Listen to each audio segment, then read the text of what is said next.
Good morning, everybody. My name is Barry Schwartz, and this is the Search Buzz video recap. Today is Friday, April 19th, and this is the search news we covered over at the Search Engine Roundtable at seroundtable.com. We got the Google Core update still rolling out. It's day 45, 46, depending on when you watch this video. And there was a lot of volatility this week, even a little bit this morning, which I'll talk about. Two, Google AdSense has released a new ad format called Ad Intent. More on that, pretty interesting. Google wants to test this link tax, where they're removing California publishers where California wants to try to charge Google for linking to publishers, and so much more. So definitely stay tuned. And of course, I'd like to thank our sponsor, Wix. Wix Studio lets digital marketing agencies get all the benefits Wix has to offer, from the best-in-class SEO capabilities to 99% uptime with added value and extensive client and team management systems baked right into the platform. So definitely check out Wix Studio by Googling Wix Studio. Click on the link in the description below. Thank you, Wix, for sponsoring.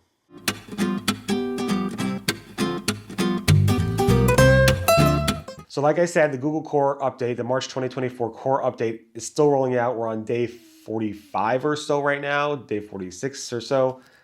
We probably will go into next week unless it finishes today, which I don't know if it will. I'm seeing a little bit more volatility this morning. And Friday, I posted an update to that on the April 17th article where I said the Google March Core update is deepening.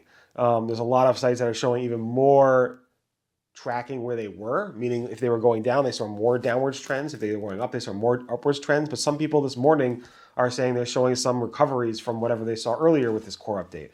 So there's a lot of things going on. We also reported about recoveries last weekend. We posted, I think, on Sunday, but it seemed, or tax day, it seems like there was another type of big volatility push. So it's hard to know exactly what's going on, but as Google said, there are going to be multiple systems being updated in this core update. Technically, they could give each one its own name if they wanted to. That being said, the core update is still rolling out. We saw volatility on last weekend, last Friday, Saturday, and Sunday. We saw volatility like Tuesday, Wednesday, and then we saw volatility again. Wednesday or so with volatility, and then I'm seeing again volatility again this morning, Friday. So keep that in mind. It still seems to be rolling out. Hopefully, it'll be done soon, but I have no idea. Danny Sullivan went on the defensive again, defending Google search quality and the value of having forum results in the actual search results. I'm not going to go through all of it again. It's pretty much the same thing over and over again. But that being said, I posted about it on April 15th. It's an interesting read to get into Google's mind there to see what's going on. So definitely take a look at that. Basically, Google saying, we don't say all forums are useful for all queries, but yes, our searchers do like forum results for many queries, and so on. And Google says if you do find dangerous and harmful types of search results that show up, that's not Google's aim, and Google will get better. The same old, same old. There's a lot of talk about this upcoming May 5th spam policy, where Google's going to go ahead and take action on it. It's called the Site Reputation Abuse Policy. We covered it back in March, but now May's coming up in a couple weeks or so.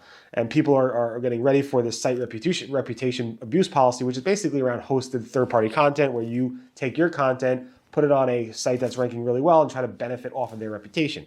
So that's going to go live on May 5th or around May 5th.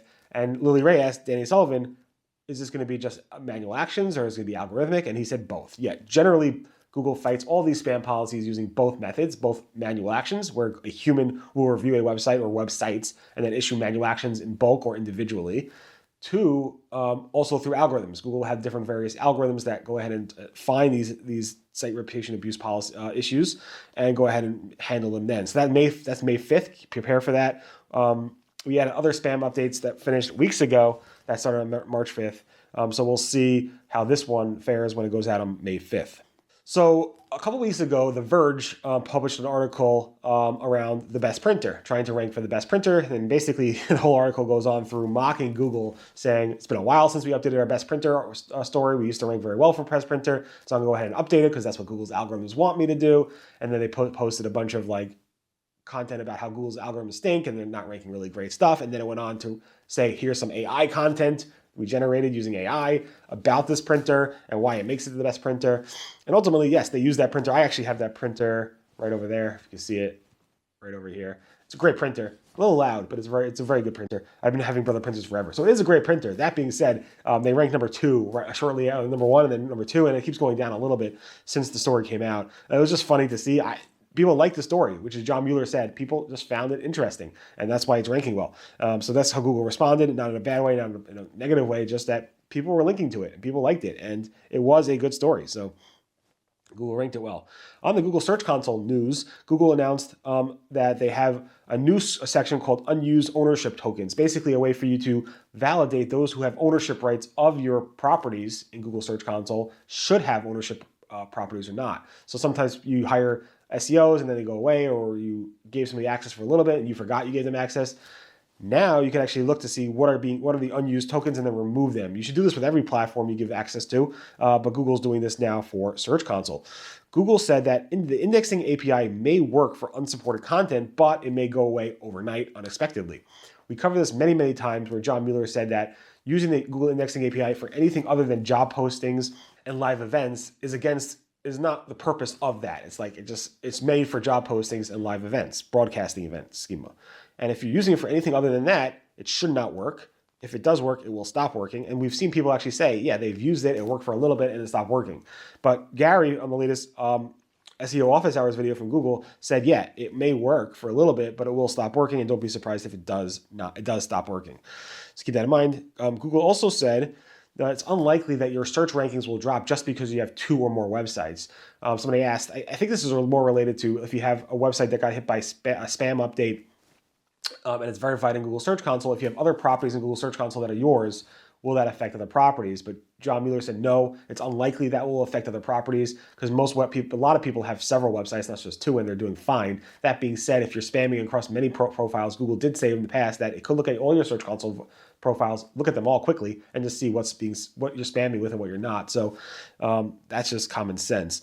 Bing is testing new BingBot compression. So first, it fully rolled out the Brotli compression, which it actually started to roll out last month, and now it's fully at 100% where BingBot is using that compression. Googlebot used that compression a couple of years ago, but now BingBot is testing a Zstd compression, which is going to start rolling out in the coming weeks, according to Fabrice Cannell. So keep a look on that. Google is not using that compression. Supposedly it's a better compression, so we'll see how that goes.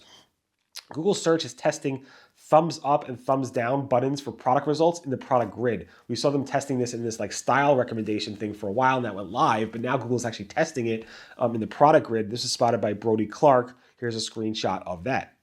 Google's also testing a bunch of site links and people also ask designs with strong horizontal links across the page. So here's for Sitelinks. This is spotted by Brotli Clark and Will O'Hara. Also, they're testing these rounded circle types of edges for Sitelinks as well, and some other tests around around Sitelinks and so forth. It's always fun covering Sitelinks designs, and people also ask designs. Not that it really makes a difference that much, but they are. But of course, Google's always testing these things. There's been a lot of rumors and discussions around the search notes on your search, which is a Google feature that Google launched last November. People are saying it's going to go away for sure in May 2024. Now, Google launched this again in November 2023, I believe. And when they launched it in the labs experiment, it always had this date saying this labs experiment ends in May 2024. Now, the same thing Google had for SGE. Google had an SGE end date of December 2023. Google removed that end date. So just by saying Google has an end date doesn't mean that it will actually end on that date. Hopefully it will. I'm not saying it won't, but I mean, I.O. is coming, so maybe they'll get rid of it. But again, you can't use that as evidence to say it's going away just because they have an end date, because Google has end dates on a lot of things, and either they remove the end date because it worked well and they liked it, or they extend it, or they just kill it. So there's a lot of options that could happen, but I wouldn't go that it's definitely going to go away. It might. I hope it does, but I don't know. Google Maps no longer supports Google Maps reviews in draft mode. So draft reviews are going away. It's going away in the coming months. So keep that in mind. If you have any reviews in draft mode, you may have got an email from Google saying either publish them or you want to save them or whatever. Take a look. So keep that in mind. Google Maps also launched a bunch of new travel, directions, and EV related features, mostly around sustainable stuff. So they want you to go for more walks. So driving alternatives, train and bus uses, train suggestions instead of flight suggestions, travel impact models, a bunch of EV charging features as well. So definitely take a look at that. I love when Google Maps updates stuff because it's useful, because stuff that you and I use every day. Google Ads has a new feature for demand gen campaigns. That covers things like Google Discover and so forth, where now they could actually use the AI tools to generate images. Each image would be unique from the next, so keep that in mind. If you can use the AI in the tools themselves, in the Google Ads system itself, to generate stunning, they call it stunning images for your demand gen campaigns. On the Google Ads side, Google Ads is testing similar product carousels. This is spotted by Carousel. Here's a screenshot of that. You can see the similar products tag there. Google Ads is now reminding some advertisers that ad customizers are going away as of May 31st. There's a whole email that went out to those who are actually using it or have them in their campaigns that they will be going away on May 31st. So keep that in mind. Google told us about this a couple of years ago. So if you're still using them or you have them paused, you may get an email about that. Google is also testing more ad cards, ad formats. These are card formats. We saw vertical, now we're seeing horizontal, we're seeing carousels. Here's some more screenshots of that as well. Google AdSense has launched a new ad format called Ad Intents. And basically, this format will either take your text of your page, make them hyperlinks, or add an anchor to the below. And then when you click on either the link text or the anchor text, it will drive you back to the Google search results, which, publishers don't have to opt into this. You don't have to, but searchers or users that are going to Google search, searching for something, clicking on it, going to a publisher website has ad intents on it, and they click on the links in those articles, that content, and they're going back to the search results. It's kind of this circular motion. Google did have linked ads back in the past, but those only link to actually ads, not to actually Google search results. So this is kind of being tested by Google, but it's available if you want to test and use it yourself. It's pretty interesting, but it's causing a lot of stir in the SEO community. Google AdSense publishers are also reporting huge revenue basically earning drops and revenue drops since late February, mid-February. This may be related to their change to their CPM model to CPM bidding, CPC to CPM bidding back then, but I did cover that early February. Publishers were happy with the results, so things were going well. But then a week later, publishers started to report huge drops. Some are saying they're seeing recoveries this week since I published it, but I'm not sure. Some people are reporting 70 to 90% revenue or earnings drops since mid-February.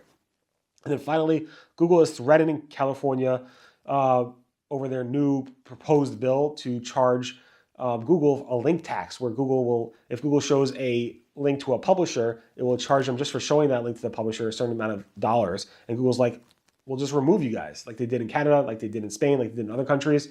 You want to charge us to show your search results to your publishers, we will remove your links.